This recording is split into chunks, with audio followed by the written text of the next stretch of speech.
The Scottish Enlightenment was a period in Scottish history marked by incredible advances in knowledge and reasoning. Some of the greatest thinkers to emerge from this era include David Hume, Francis Hutcheson, and Adam Smith.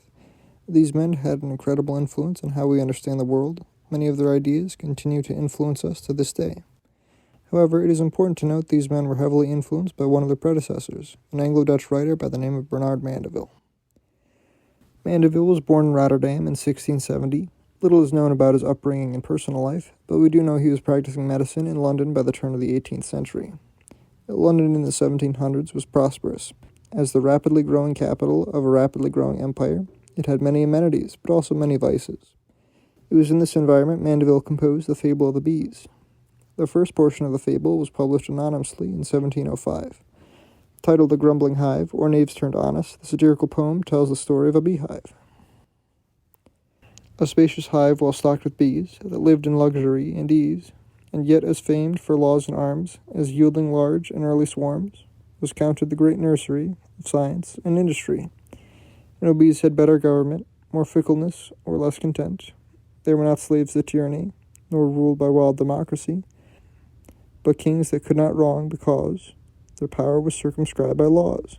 The poem describes how this incredible wealth was brought about by immorality. Thus every part was full of vice, yet the whole mass of paradise, flattered in peace and feared in wars, they were the esteem of foreigners, and lavish of their wealth and lives, the balance of all other hives. Such were the blessings of that state, their crimes conspired to make them great, and virtue, who from politics had learned 1,000 cunning tricks, was by their happy influence made friends with vice, and ever since, the worst of all the multitude did something for the common good. Eventually, the bees grew tired of the iniquity and begged the gods for a change. The least thing was not done amiss, or crossed the public business, but all the rogues cried brazenly, "Good gods, had we but honesty." Mercury smiled at the impudence, and others called it lack of sense, always to rail at what they loved, but Jove with indignation moved, at last in anger swore he'd rid the bawling hive of fraud, and did. The very moment it departs, and honesty fills all their hearts, there shows them like the instructive tree, whose crimes which they're ashamed to see, which now in silence they confess, by blushing at their ugliness, like children that would hide their faults, by their color own their thoughts, imagining, when they're looked upon, that others see what they have done. But O ye gods, what consternation, how vast and sudden was the alteration. This change brings about the ruin of the hive. As pride and luxury decrease, so by degrees they leave the seas, not merchants now, but companies, remove whole manufactories. All arts and crafts neglected lie, content the bane of industry, makes them admire their homely store, and neither seek nor covet more. So few in the vast hive remain, the 100th part they can't maintain, against the insults of numerous foes, who yet they valiantly oppose, till some well-fenced retreat is found, and here they die or stand their ground, no hireling in their armies known, but bravely fighting for their own. Their courage and integrity at last were crowned with victory. They triumphed not without their cost, for many thousand bees were lost. Hardened with toils and exercise, they counted ease itself a vice, which so improved their temperance, that to avoid extravagance, they flew into a hollow tree, blessed with content and honesty. If the theme of the poem was not straightforward enough, Mandeville provides the moral.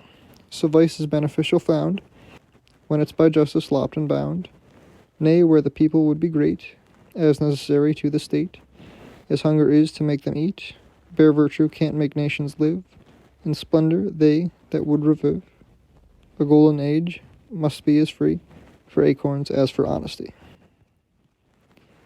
This work was an obvious allegory for 18th century England, but it did not cause any controversy upon its initial release.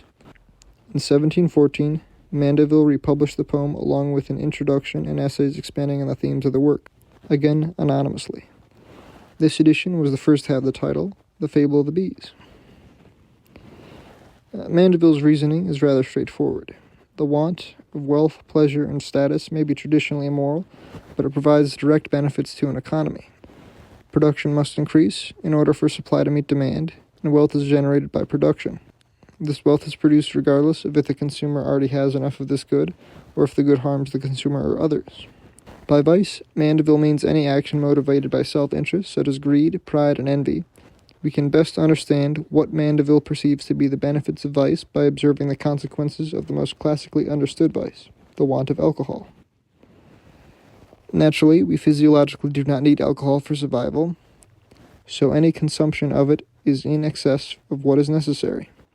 If alcohol use goes unchecked, it will have detrimental impacts on an individual's health, behavior, and relationships, to the point of hurting themselves and others. Alcohol, however, creates incredible wealth. Because the consumer engages in this vice, alcohol employs an incredible amount of people. Workers who gather the wheat, corn, sugar, grapes, potatoes, and other agricultural products used in alcohol production make a living off the vice.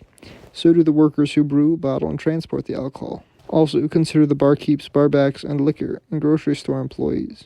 When an alcoholic is found to have driven under the influence, he gives value to the officers, attorneys, clerks, and judges who prosecute him for putting the lives of others at risk.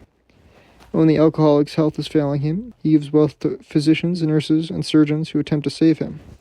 Lastly, though they would have had their bounty eventually, the coroner, mortician, gravedigger, headstone carver, and florist profit from the alcoholic's untimely death.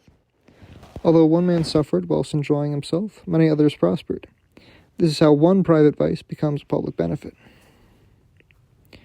By attributing the success and wealth of society to what is considered sinful behavior, Mandeville was writing in opposition to the dominant Christian ethic of the time.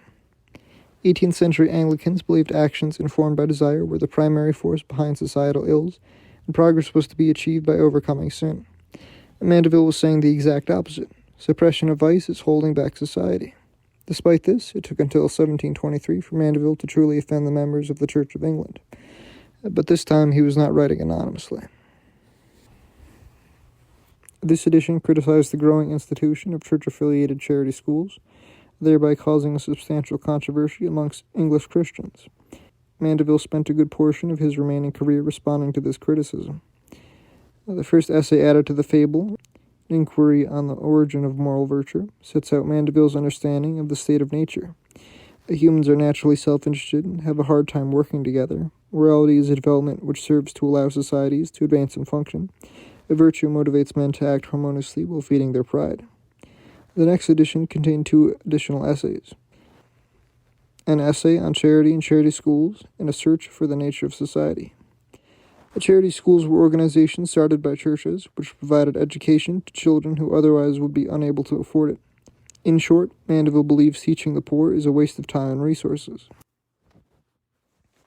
Reading, writing, and arithmetic are very necessary to those whose business requires such qualifications. But where people's livelihood does not depend on these skills, they are very pernicious to the poor who are forced to get their daily bread by their daily labor. Children who are learning things at school could instead be employed in some business or other. For every hour the children of poor people spend at their book is an hour lost to society. A search into the nature of society is Mandeville's response to one Lord Shaftesbury, a man almost forgotten by history. The generality of moralists and philosophers have hitherto agreed that there could be no virtue without self-denial. But a late author who is now much read by men of sense is of a contrary opinion, thinks that men can be naturally virtuous without any trouble or violence on themselves. That author is Shaftesbury. Mandeville disagrees entirely. His notions are admittedly generous and refined. They are a high compliment to humankind, and with the help of a little enthusiasm, can inspire us with noble sentiments concerning the dignity of our exalted nature. What a pity it is that they are not true. I would not say this if I had not already demonstrated in almost every page of this treatise their substance is inconsistent with our daily experience. For Mandeville, the core virtues which appear to be exhibited by man, including pulchrum and honestum, or beauty and honesty, are simply cultural constructs which evolved to suit the needs of society. The people work together only to get what they want.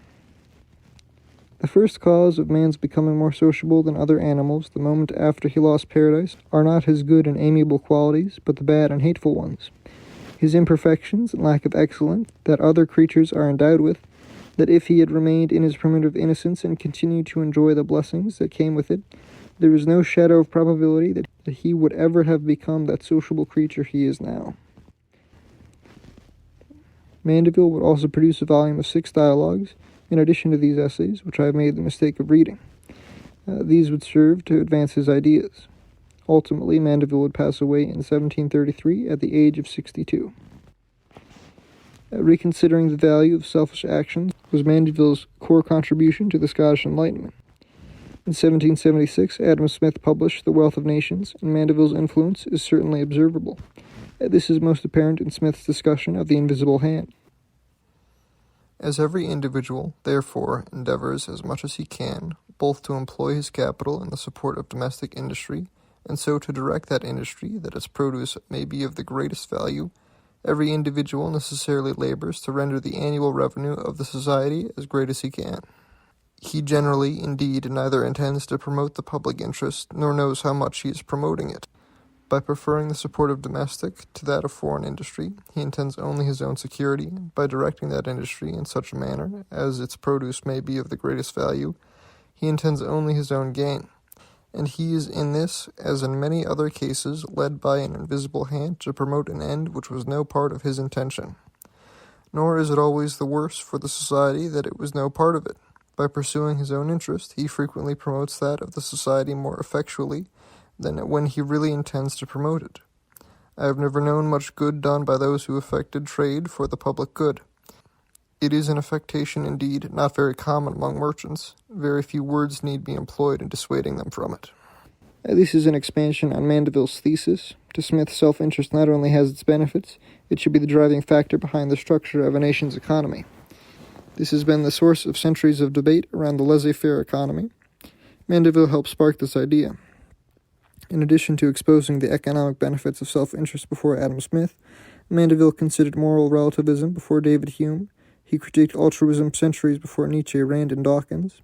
Though he is not considered the father of any discipline, his work was an important stepping stone in getting the world where it is today.